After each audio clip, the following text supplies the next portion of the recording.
नमस्कार दोस्तों, आप सभी का स्वागत है एग्ज़ाम क्वालिफाई सेंटर 25 में। मैंने इस चैनल के माध्यम से पॉलिटिकल साइंस एवं इंग्लिश के वीडियो लगातार आती है, तो आप लोग देखते रहें। दैनिक वीडियो आप देखेंगे इंग्लिश और पॉलिटिकल के, तो आपके एग्ज़ाम जो भी एग्ज़ाम होती है उसमें आपको सुविधा मिलेगी।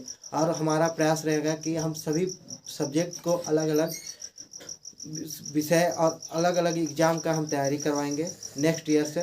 तो हमारे वीडियो को सपोर्ट करें। तो आइए जानते हैं आज के वीडियो में। पिछले वीडियो में मैंने बात किए थे भारत के विदेश नीति तत्व। आज के वीडियो में मैं बात करूंगा भारत के विदेश नीति तत्व की विशेषता। क्योंकि कोई भी देश संबंध बनाता है तो उसमें कोई विशेष बात रहता है, या कोई भी देश रहे या कोई भी व्यक्ति रहे, अगर संबंध बनाता है तो उसमें कुछ तत्व रहते हैं, कुछ आवश्यकताएं रहती हैं, एक दूसरे के शर्तें रहते हैं, ये और एक दूसरे के हित में संबंध बनाते हैं। और दूसरी बात, अगर हम संबंध बनाते हैं तो उनमें कुछ विशेषताएं पाई जाती हैं, कुछ कमियां पाई जाती हैं। जो विशेषता रहती है उससे वो हमारे जीवन में फ़ायदे होते हैं, वो देश के लिए फ़ायदे होते हैं। अगर देश की विशेषता की बात करें तो जब देश की विशेषता रहती है तो देश के लिए फ़ायदे रहते हैं, और कमियां रहती है तो देश के नुकसान रहते हैं। तो आज के वीडियो में मैं बात करूंगा भारत के विदेश नीति की विशेषता। तो पहला है अंतर्राष्ट्रीय शांति व सुरक्षा बनाने रखना व उसे प्रोत्साहित करना। तो दोस्तों, हमारा जो भारत है वो विदेश नीति इस आधार पर बना था। उसमें एक दौर चल रहा था जब द्वितीय विश्व युद्ध होने के बाद सभी देश लगभग जितने देश आज़ाद हुए, जो नहीं आज़ाद हुए थे वो भी देश दो गुटों में वितरण होने लगे। दो गुट कौन सा? एक था अमेरिका गुट, पूंजीवादी समर्थन, और दूसरा था साम्यवादी विचारधारा। इन दोनों विचारधाराओं की अंतर्गत इतना टकराव बढ़ गया था कि शांति युद्ध उसमें तो चल रहा था, जिसको शीत युद्ध के नाम से जाना जाता है। शीत युद्ध तो चल रहा था, ठंडा युद्ध तो चल रहा था। कोल्ड वार कब गर्म युद्ध में परिवर्तन हो जाता है वही नहीं जानता था। तो तीसरा उस परिवर्तन करने के लिए, कोल्ड वार को रोकने के लिए भारत है। भारत एक ही विचार लाया, अंतर्राष्ट्रीय शांति, मतलब सभी देश में शांति कायम रहेंगे। क्योंकि सभी देश धीरे धीरे आज़ाद हो रहे थे द्वितीय विश्व युद्ध के बाद। तो आज़ाद होने के बाद आर्थिक स्थिति बढ़ाने के लिए शांति प्रिय देश चाहिए था। तो भारत की विचारधारा थी शांति। विश्व शांति रहेगी तो सभी देश एक दूसरे से मिलकर रहेंगे और विकास कर सकेंगे। और अंतर्राष्ट्रीय शांति और सुरक्षा, अगर हम किसी देश से संबंध बनाते हैं, उनकी सुरक्षा की अगर हम गारंटी लेते हैं और हम अपनी सुरक्षा की गारंटी लेते हैं तो देश संभव है कि आगे बढ़ेगा। अभी विदेश नीति में भारत की विशेषता रही है। दूसरा पॉइंट है अंतर्राष्ट्रीय विवादों को शांतिपूर्ण ढंग से सुलझाना।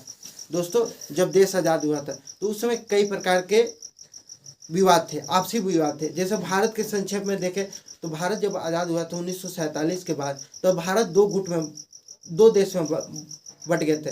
एक तरफ था पाकिस्तान, एक तरफ था भारत। ये आज़ादी के पहले ही बट गए थे। लेकिन आज़ाद होने के बाद अगर जब दो भाई भी बंटवारा होते हैं, यहाँ तो दो देश बंटवारा हो रहे थे, तो कुछ ना कुछ झगड़ा तो होगा। तो उस झगड़ा को भारत चाहता था हम शांति से निपटाए, या उस झगड़े को शांति से, उस समय बहुत ही झगड़ा चल रहा था, जैसे जम्मू कश्मीर के लेकर अभी भी झगड़ा चलते हैं। तो भारत हमेशा उसको शांति से निपटाना चाहता था। भारत और चीन के भी विवाद रहे हैं, सीमा विवाद, तो उसको भी शांति से अपनाना चाहता था, शांति से निपटाना चाहता था। या अन्य कई भी, बर्लिन का दीवार हो या आसियान संगठन हो, कई प्रकार के विश्व में भी शांति से भारत का योगदान रहा है कि जो भी समस्या है उसको शांति से समझाने का प्रयास किया है और पूरा जोर दिया है। तीसरा पॉइंट है जातीय भेदभाव तथा साम्राज्य का प्रबल विरोध। दोस्तों, तीसरा पॉइंट है जातीय भेदभाव तथा साम्राज्यवाद का प्रबल विरोध। भारत जब आज़ाद हुआ तो उस समय कई सारे देश आज़ाद नहीं हुए थे। कई सारे देश जो साम्राज्यवाद के गुलाम रहे थे, तो उसको भारत विरोध कर रहा था, साम्राज्यवाद के विरोध। जो देश आज़ाद नहीं हुए थे उसको भारत आज़ाद करा रहा था। और जो नव राष्ट्र आज़ाद हुए थे, मतलब नए नए राष्ट्र आज़ाद हुए थे, वहाँ पे जातीय भेदभाव थे। जैसे उस समय क्या था, दक्षिण अमेरिका में वहाँ के जो अफ्रीका के लोग रहते थे, काले लोग, उन पर प्रताड़ना किया जाता था, उनके विरोध खिलाफ उनको रहने नहीं दिया जाता था, उन पर शोषण किया जाता था किस आधार पे? काले और गोरे रंग पे किया जा रहा था। तो उसको भारत सामने लाया, उस चीज़ को बदलने का प्रयास किया। भारत का प्रयास रहा कि अगर हम इस गोरे काले का भेद अगर हटा देंगे तो जो नए राष्ट्र आज़ाद हुए वो आर्थिक विकास करेंगे, और जो राष्ट्र आज़ाद नहीं हुए, स्वतंत्र नहीं हुए, किसी का साम्राज्य है, उसको, उस देश को हम आज़ाद कराने का प्रयास करेंगे। भारत का विशेषता था, ये विशेष गुण रहने के कारण ही भारत शक्तिशाली राष्ट्र बना और भारत की एक नई पहचान मिली। अब भारत एक नई विचारधारा लाने का प्रयास किया।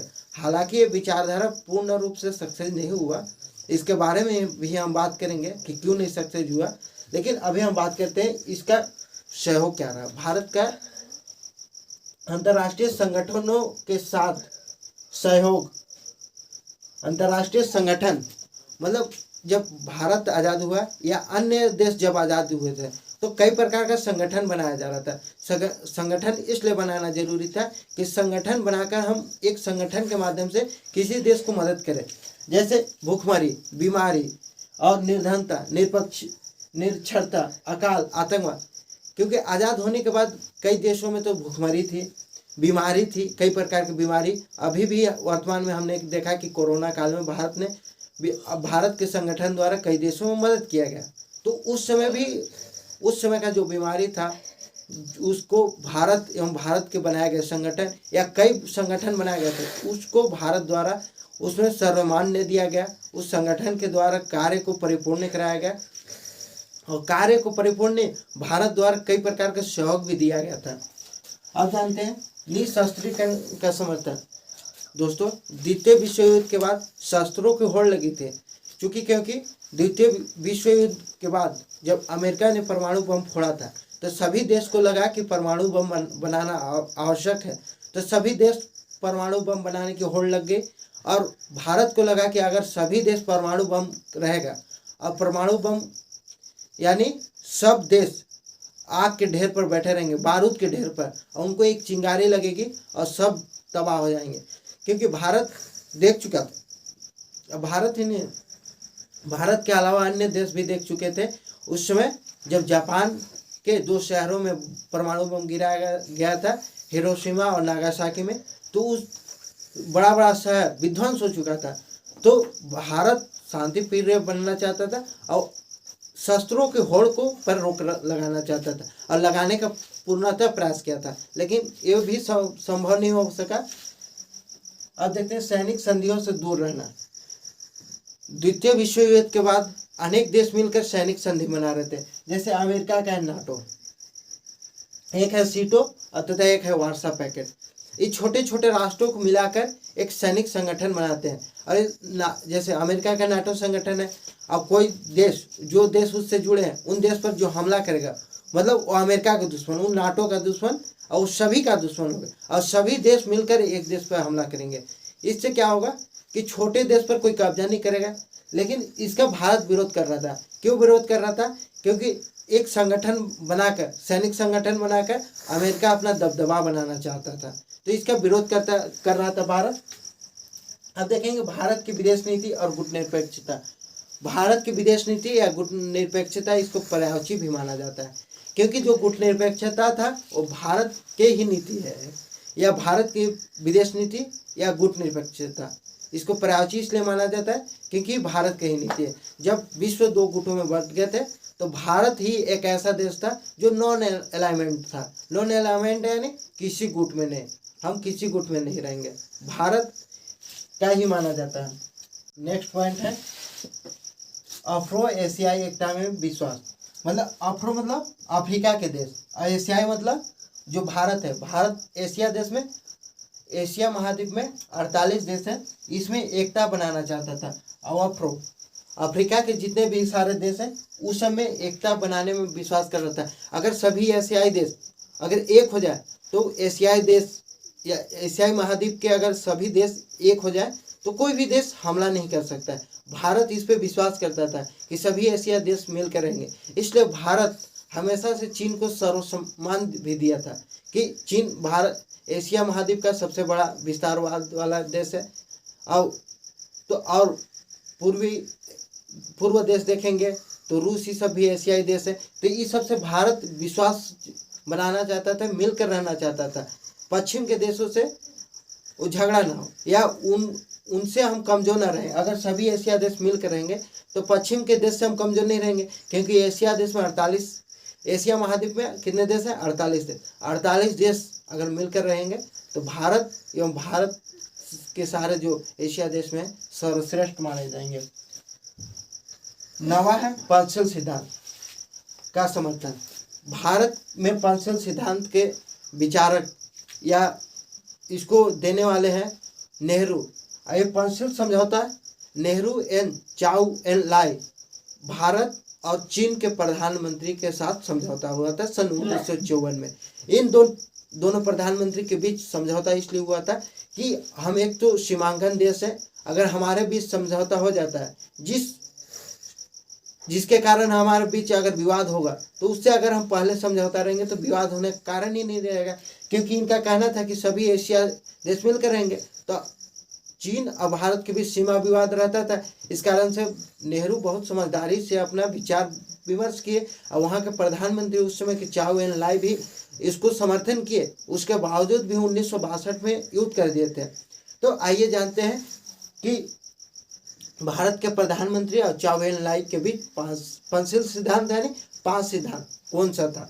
तो पहला है एक दूसरे के प्रादेशिक अखंडता व स्वतंत्रता का सम्मान करेंगे, मतलब एक दूसरे देश का जो अखंड है, जो सीमा है, उसका सम्मान करेंगे। और दूसरी नंबर उनकी स्वतंत्रता, वहाँ के लोगों की जो स्वतंत्रता मिली है उन पर हम बाध्य नहीं करेंगे। वहाँ का जो अखंड है, जो वहाँ का संस्कार है, जो वहाँ का परंपरा है, उस पर हम कभी विचार विमर्श नहीं करेंगे। स्वतंत्रता यानी दोस्तों अपना हित का कार्य करना, अपने राष्ट्रीय हित का कार्य करना। इसका मतलब नहीं सामने वाला का नुकसान हो, सामने वाला का नुकसान ना करते हुए अपने हित में सोचना। दूसरा है किसी के घरेलू मामलों में हस्तक्षेप ना करना। घरेलू मामले यानी जो राष्ट्रीय मामला है, राष्ट्रीय विवाद हो रहा है, देश के अंतर्गत विवाद हो रहा है, तो उसमें बाहरी देश हस्तक्षेप नहीं करेगा। तीसरा पॉइंट है किसी दूसरे पर आक्रमण न करेंगे, मतलब भारत या चीन एक दूसरे पर कभी आक्रमण नहीं करेंगे। मैत्रीपूर्ण संबंधों का विकास, मतलब देखिए अगर मित्रता का भावना रखेंगे, एक दूसरे से मिलकर रहेंगे तो विकास करेंगे, आर्थिक डेवलपमेंट होगा। तो ये नेहरू के 5 सिद्धांत में चौथा सिद्धांत है। 5वां सिद्धांत है शांतिपूर्ण सह अस्तित्व की नीति का विवरण विश्वास। भारत चाहता था शांति प्रिय, अब ये पंचशील सिद्धांत में भी लाएगा। अगर ये पंचशील सिद्धांत में सभी देश चलेंगे तो कभी विवाद होने का बात ही नहीं होगा, क्योंकि 5 सिद्धांत में एक दूसरे के प्रति कभी भी क्षय भावना की ध्येय दृष्टि नहीं देखा जाता है। इसमें सिर्फ अपने उद्देश्य हितों को पूर्ति करता है और दूसरे हितों को सुरक्षा भी रखता है, ना कि उनके हितों को असुरक्षा करते अपने हित को पूर्ति करते हैं। तो दोस्तों हमने जाना आज के वीडियो में पंचशील सिद्धांत एवं भारत के विदेश नीति की विशेषता। नेक्स्ट वीडियो में जानेंगे भारत की विदेश नीति की आलोचना। तो दोस्तों आपको वीडियो कैसा लगा आप कमेंट करके जरूर बताएं। थैंक यू दोस्तों, मिलते हैं नेक्स्ट वीडियो में।